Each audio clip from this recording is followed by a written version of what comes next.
What I learned is this. Most high-achieving immigrants already qualify for pathways they don't even know exist. The O1A is one of them. In the next hour, we're going to break it down completely, what it is, what it takes, and how to build your case from scratch. No jargon, no fluff, just a clear roadmap. You don't start at zero because you lack qualifications. You start at zero because no one has organized your story yet. Let's change that. Started. And then as those people trickle in, I'll just admit them. And please just stay muted. This meeting is being recorded. And yeah, let's talk about 020101A. So my name is BC Abateru. I'm the founder and CEO of Justy Guide. Justy Guide is a platform that helps streamline the process for immigrants to understand their possible immigration paths and kind of works like TurboTax to keep them organized and um, prepare their application. So I'll start with the big picture. So the O1A exists, and it's one of the I would say most people don't really understand it because they think that you need to have extraordinary ability, and that means that winning a Nobel Prize, and that means that they might not qualify. Well, what we want to do during this call is to kind of demystify that and explore the criteria, and also make it show you the tools that are available to you to build that profile if you don't think that you qualify or meet any of those three or eight criteria today.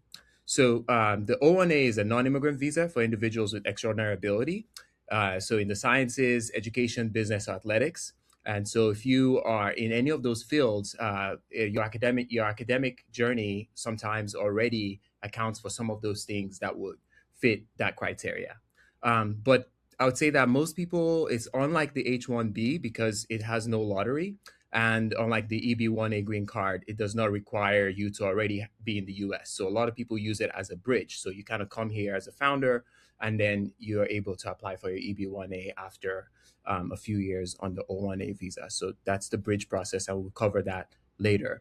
Right now, the O1A is a very useful tool, especially as we are seeing a lot of uncertainty with the STEM OPT and the H1B lottery, which is a lottery system that sometimes, if you do not get, and now with the weighted salary, it can be a little bit more volatile. So we're basically highlighting the journey for the O1A so that you can basically start to think about this as other options for your work visas in the US. So again, this is for founders, researchers, engineers, doctors, artists in technical fields, and product managers with notable impact. And impact is something that you're going to continue to hear a lot as we talk about this visa, because as far as it goes with documentation, that is what USCIS is basically measuring your application against. It's that impact, and how many people has your work impacted, or in your industry has your work impacted. So professionals, and if you've basically anything that you've done in your field that has been documented properly can become evidence for your O1. So I'll go now through the different awards or criteria that you can qualify for. And so I would start with awards. And so it's not just awards, I think, gets confused. People think, again, like I said, Nobel Prize or Employee of the Month. It can be internal awards. It can be awards that you basically pay for. They have to be awards that people outside of your organization are recognizing. So national fellowships, competitive grants, Y Combinator, those type of accelerator selections do count as industry recognition. The question is, was there a selection process, right? And did you beat others to get it? That's kind of how it is weighted in USCIS. So articles that you write yourself, or internal company awards, don't really count for that. Membership in associations requiring outstanding achievements. So that's another one where it has to be a selective process. Like basically being a senior member, or national academic affiliations also count, or vetted advisories. So in those, if you're brought on to be a judge, or if you are a member of a professional services like the Association of Immigration Lawyers, that will count, because it is, again, aligned with your industry, and it is showing that your industry recognizes your professionalism. Press and media coverage, I think the one to highlight here, most people are aware, is that in press and media coverages, you do not want to be the one who wrote the you don't want to be the one who has written the article, basically, and that article, again, is an outside media coverage. And also, I think now things like LinkedIn impressions can be supporting data, but it cannot be standalone evidence. And we've also seen people's Substack subscription and GitHub repositories also kind of cover this, right? So, but TechCrunch, Forbes, all these more popular kind of articles and media coverages do count for that. And there are ways to build your profile around this. We'll cover that in the fifth segment. Judging others, as I highlighted earlier, so that's the fourth one. So judging others is when you're brought on for hackathons, or I would say most international students who participate in some kind of school competition also could count, especially if it is in the departments or fields that they're studying. So understanding or being seen as somebody who's proficient enough to judge others is how you want to basically position that evidence.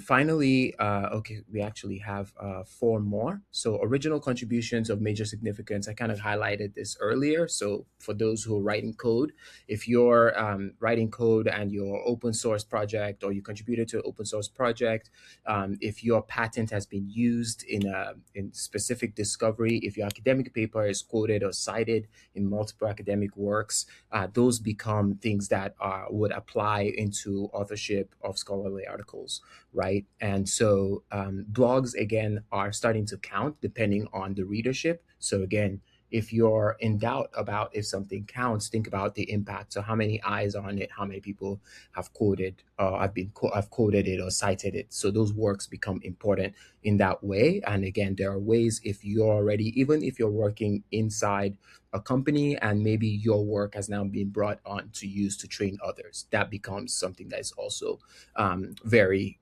useful in that regard. So critical role, I think a lot of people, especially if you've worked in an H1B, or you've used an L1, so you work for a corporation and were transferred to the US. This critical essential role, the way to document that is, of course, like people who are agents, or who want to apply through the agent visa, which is the O1. Another way that you can apply for the O1, right? So there's the applying through a company, and then you can self petition as an agent, which means that you work for an agency that then broadcasts or help you brokers the deal with the type of positions that you're taking. So think about artists, think about authors, think about people in like architects, where they're not necessarily starting their own firms; they're working with their professional skills with other folks. So we'll go and explore that a little bit more.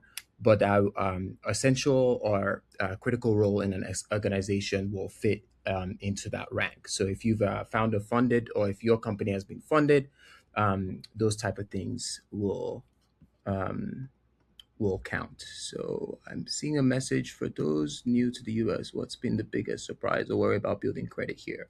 Okay, so that's sorry. I think that's a kick-off survey. I wanted to pause. Is that Pulse? Is that from the kickoff survey? That's correct. Okay, Yes. wonderful, wonderful. When you have some time, I would love to also do the survey. So whenever you have Yeah, time, yeah, yeah. but No problem, no problem. I'll highlight it after I finish going through the high salary and high remuneration. So that's again, you only have to have met three of the eight criteria. So if you have high compensation, that is another way that you can basically highlight that you qualify for the O1A visa. The high remuneration is the best way to think about it is that if you compare that salary, so let's say a software engineer, so compare that salary to somebody local, And if that salary is high, so if you're getting over the average, then USCIS will consider that as high remuneration.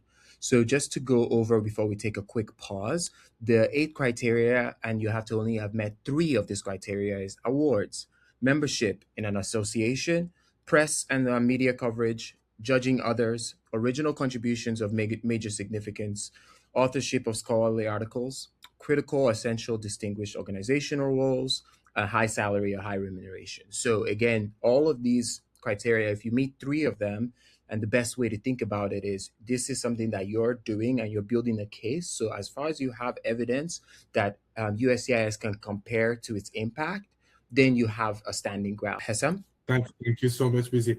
I'm enjoying, as you know, I'm an immigrant, so I'm enjoying really your description of what's going on. Thank you. It's very, very helpful. So today, this event is this meeting is sponsored by Kickoff. So I want to show you what Kickoff is. I personally, when I came to US, no one told me about building credit and how credit building works. So it took me a long time to learn the do's and don'ts to establish my financial. So I personally use Kickoff. So Kickoff is a platform. It's an platform and app that helps you to build credit. You can pay them $5 per month or $20 per month, and they can help you build credit story. And your credit score can go from, let's say, 500 to 600, 650. And that was my story. I had 550 credit score. I pushed it up to 700, and I was able to get a loan for 20K out of the lenders. So this is how you build your credit score. It's a simple service. It's called Kickoff. And what I want to do, I want to ask a simple survey, and that survey, obviously, is this. That will take you basically 45 seconds. So if you, all of us, I will do it as well. Just answer this question. So and I believe the answer is no, because before knowing about Kickoff, you haven't heard. If you have heard about other companies, please put yes, I do. And if you have not heard about any other company than Kickoff, please submit no. Thank you, Hesam. And I will definitely, Thank you, Hesam. I'll definitely put the link also in the recorded video so that we can have other participants engage with the form. So it will live on. It will live on YouTube or somewhere where others can access it again, or Substack. So thank you for that. So now let me share my screen and just I'm always covering this issue. So we've talked about a few things now on the criteria, and so we want to provide kind of a visual as I talk through some of these like building your case from scratch. I think usually you want to audit your evidence and you want to understand it. Daniel was super helpful in creating this because we just launched our JITR, just in time filing, which is basically reducing the cost of going through this O1 process and building your case. We understand that oftentimes immigrants are starting the process by talking to lawyers. And I believe that there's a lot of work that you can front load and actually be better prepared before you go to a lawyer. And this is why our service also reduces the cost for doing this. And so the first thing I want to go through is basically building or doing a evidence audit. So if you think that you qualify for any of those applications, or any of those 8 criteria, then you want to basically start to look in the next, I would say 24 hours or 2 weeks. And we have an assessment that you can actually take. I know that's a wide range, but depending on how prepared people are, we see people coming at this at different stages. Some people have already read about it and they've been gathering evidence. And some people, especially if you're in the F1 or been in an H1B, which is you've been planning your whole educational career to land a job, and that's what you were going for. And now with the weighted lottery based on how much your employer is going to pay and how much you're getting paid, I feel like that volatility is creating more need for immigrants to find other options. So if that's your journey where you don't really know how much evidence you have, then it's the time to start pulling that together. And taking our assessment on Justy Guide will help you know where you're at and what you can start building for. But again, if you have awards, if you have press publications, letters you've written for others, organizations, things that you've done that might fall into any of those 8 criteria, that is going to be important. So in the in the in the grand scheme of what to look out for, I think is you want to make sure that if I were USCIS looking at this, are all of these things cohesive? That's one of the things that we're finding that a lot of people kind of miss out on. Is like, you're like, oh, I organized the fashion show and then I went and did this other thing. It does not come together to tell one strong narrative about who you are and what you've done. So that's something to really look into. And that's one thing to start to position as you start to gather that evidence too. So, for example, if you're a chemical engineer, then your internship story and your contributions at that stage, does it document that your work has continued to impact the field as you went through that internship position? And what was if you've gone through a master's program, what was your thesis on? Who were cited in that? And this is where I want to encourage H1B or F1 students to really understand that a lot of times the O1 is intimidating, but the things that you've already had to do to go through the immigration process really help you look good. So people who participate in club or events or fundraising in college, or people who are actively in labs in college or interning or having mentors who are already in the executive branch of that industry, that's somebody that can write a letter for you. That's somebody that can really aggregate or help you, even collaborating with them and documenting that you can get their kind of support in validating that narrative of you as a chemical engineer and your professional journey and the impact that your professional journey is having in the industry. So that's something to really start to prepare. So I'd say that's phase one. And this I'm highlighting basically is the journey that we see for immigrants, which is starting with the O1. I think 2 years ago the O1 had only about 1,700 rejected, so it had a 93% approval rate. And it's going to continue to be the path that is most successful if you fall into that category of being a founder, researcher, scientist, athlete, that kind of person. But again, this is just information. I'm not giving any legal advice. And so we want to go into the gaps where we find that most people are not able to kind of find support. Right? Is, oh, I've been doing my work, but I don't have anything written about me.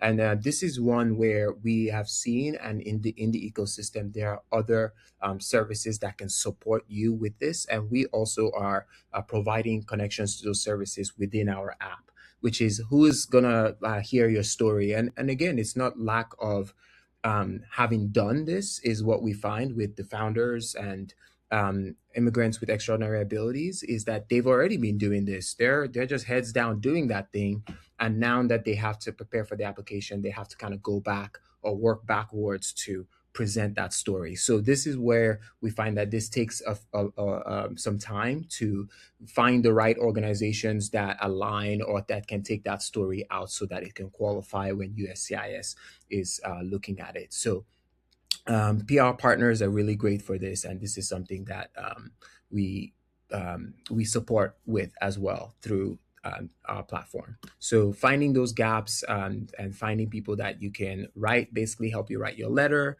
of recommendations. You need at least 8, especially if you're, again, supporting that narrative. You need somebody that is outside of your network, somebody who's well renowned in that industry. You also need recommendation letters from your professors. But again, all of this is a little easy to gather. I always say the sooner you're preparing for it as a student, the better equipped you are, because you're already spending time with the people that you need to kind of help you support your application and the package that you're building. So I would say spend some time understanding that gap. And again, if you take the assessment on Justy Guide, you would be able to see where you might not have strong enough evidence and where you need to do some work. And we have services. In fact, Daniel, who's on this call, provides help in some of those aspects in preparing your application and your letters. So Visa Now, check them out. Of the three criteria, I think having those, doing the evidence audit, getting your letters of recommendation, I think those become very important. And then you can start to build the application within our app. And with our JIT filing, you do get expert lawyers reviewing your application. After they validate the application, that's when it's submitted. In again, if you are somebody who's exploring this and want to start to like basically figure out where to begin, I would say you want to go through those phases of auditing your evidence that you have, and then filling those gaps and finding the people who can help you write those letters. Again, as far as the evidence supports the narrative of who you say you are and the achievements that you've done, and if you took the USCIS lens to say, hey, where can I prove that this has had the impact that it has, then you are already on your way to building a good profile with less potential for a request for evidence, which is when USCIS is looking at your application and saying, oh, this is not strong enough, or this thing does not really correlate, or if you cited or quoted something on a website that doesn't exist anymore, those could also create issues. So now let's just go over the legal process. The legal process can take from anywhere to 3 to 6 months. But you also have premium processing, which is what we advise. In premium processing is a $2,800 fee that you pay that will then take 15 days. So if you come to our platform, you're able to, I would say, put together your application in a few weeks, and then you're able to get our immigration lawyers to look at your application in 5 days. And then from then you count the 15 days because for the JIT, which is the just-in-time filing, you have to upload your receipt for the premium processing. So we want to make sure that immigration is exactly when you need it instead of 3 to 6 months. The one of the reasons that we are in this business is we don't feel that people should be having to deal with that weight on the non-transparency of what's going to happen to me. So we do our best to try and accelerate that process for immigrants using our platform. And so with that, the next thing I want to cover is the O1A, the agent petitioning. So what is the agent petitioning? It's basically when the agent is sponsoring, is the sponsoring organization on your behalf. So you can self-petition again if you already have a company and your company is funded and you're able to use that company to meet the criteria that we talked about earlier. But it's very possible that you're also being employed, and we find that a lot of people from Canada, Mexico work with Meta. If you are like a data scientist, or again, your work has been so impactful within the organization and outside of the organization, you will be able to file with your O1 with that company. And an agent is another way to go. An agent is not a direct company that you work for, but somebody that represents you. So think a book publisher, think an athlete, because you can change teams. And so there's a lot more room for you to go through different companies, and there's a system for that. So it does not necessarily mean that you are attached to that one employer using the agent petition. It's usually, I think the initial approval is for 3 years with unlimited 1 year extension. So you can continue to renew and extend that visa after it. And so again, the bridge path, right, is to go from the O1A, and after you've established yourself in the US, then you can apply for the EB1. And you can apply for usually the green card 5 years after you've been in the US under another non-immigrant visa.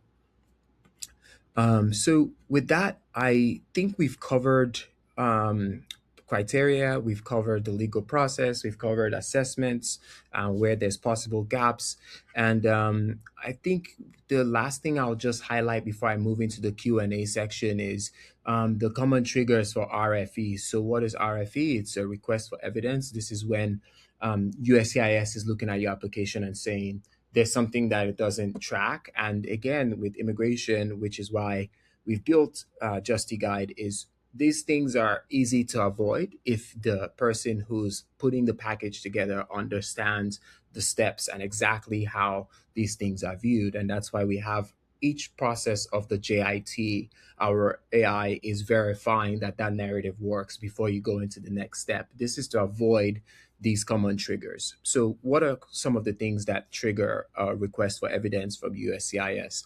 If the expert letters are vague and they do not really establish your qualification. So, an example would be the BC is amazing. When he came in, he was just so phenomenal, and it's so vague. It does not talk about the experts, the expertise, the skill, what particular work citations have impacted this notoriety. I think that's something to be aware of.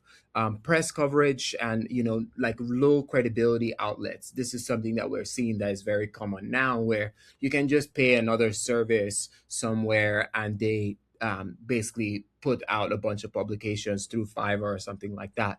Note that if USCIS deems that service to not be a worthy outlet, then you will get it has a low credibility. Then you have a potential of request for evidence, and this is why it's important to work with PR agents, or at least work with people who are experts at building those media coverages for you, so that it will have come from a source that is viewed with high credibility. Again, TechCrunch, um, um, Tech Cabal, those type of outlets. And if they are Substack outlets, then let it be able to be verified that the people who are putting those who are publicizing those are people who are worthy in the industry. So, like experts in the industry are subscribed to your newsletter. That's an example of press coverage that could also work or substitute for high credibility. And then criteria where there's screenshots or not enough certificates or links that are verifiable. That could also be a trigger for RFE. And then weak original contributions narrative. Again, if you are working on a team and you're like, yeah, we worked on this amazing platform, and what was your role and what was your specific contribution to the platform. Again, the narrative of the O1 is, I am this person, I have this specific set of skills, and those specific set of skills allow for the organizations that I work with or the contributions that I've made impact this many people in this certain way. So that narrative has to be strong, it has to be cohesive, it has to be verifiable. And that is how you have a successful profile that can basically get your O1A visa in less than 3 weeks, if you already have documentation, of course. But that's always our goal at Justy Guide. We want to make it easy for immigrants to get their visas and feel settled and feel like they can start to do what they do best, contribute and belong and make awesome communities. So that is where I will pause right now for the Q&A. Thank you so much for listening. And if you have any questions, I will happily answer them. So feel free to come off mute. I'll jump in, and I've got a question that was super interesting.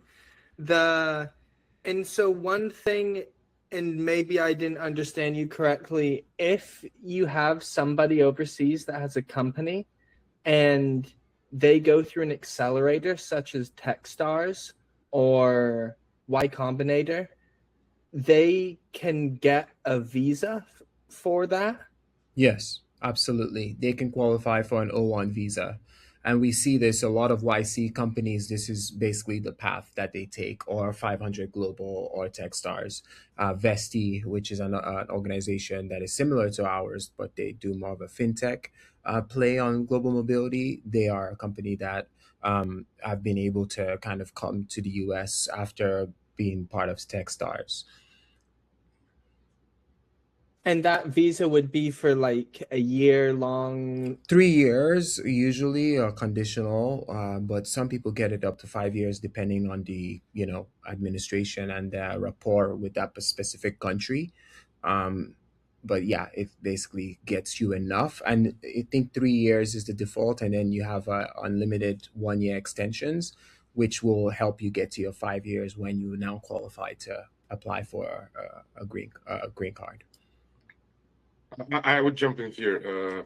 BC, do you mean probably you mean that you can be qualified for green card after 1 year of having O1?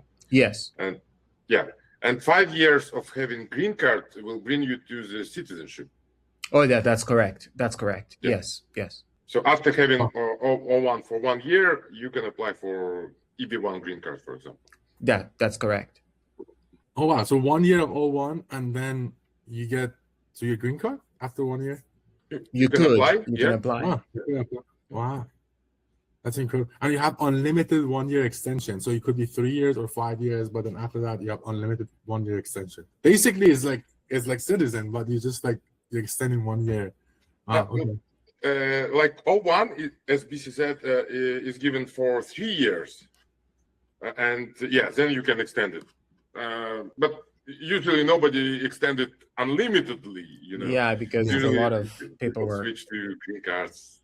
Yeah. That's very interesting. Thank you for Thank you, highlighting that, Daniel. The citizenship part. I think the Trump administration, having canceled all of the N400, it's not even present in my in my mind right now. But yeah, thanks for that. Well, again, I guess thank you again for joining us. We will continue to build on this.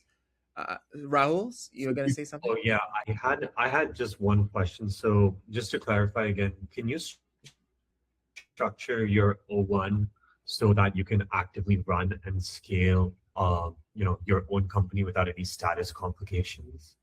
Generally, is that when you say plan it, what do you mean?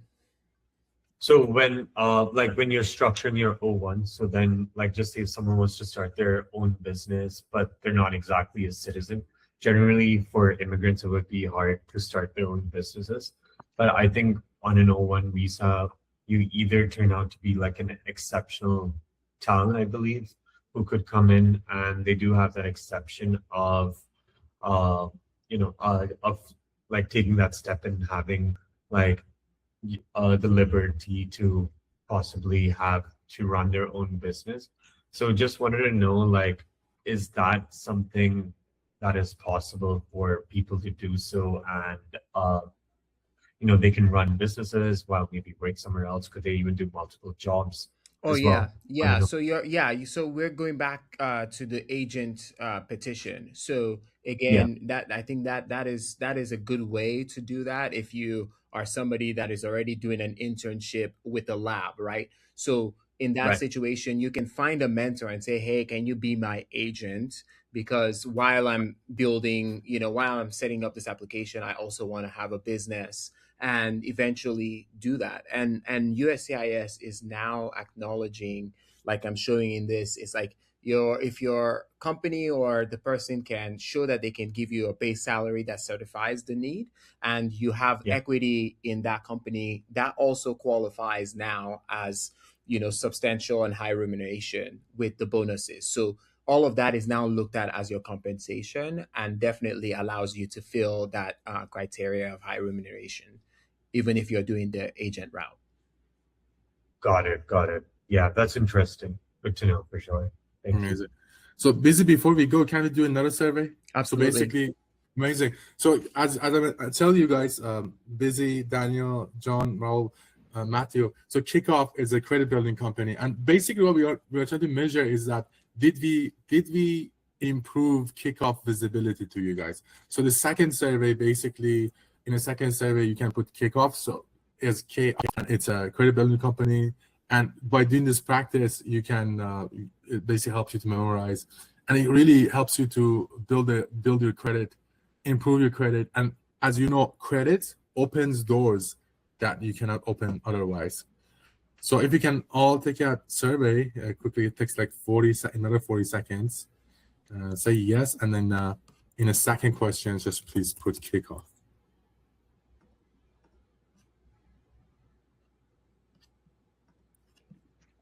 Thank you so much, Hessam. Thank you so much.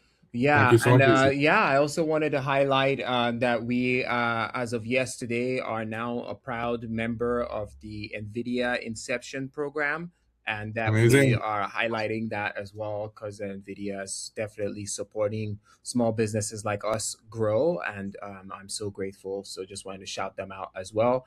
Thank you, Hessam. Thank you, Kickoff. I appreciate you, everyone Busy. who was on this call. And yeah, we'll put out the video on Substack so that we can share. Great to meet you guys. Awesome. Thank you so much. Take care. Very nice. Cheers. Yeah. Bye-bye. Have a good one.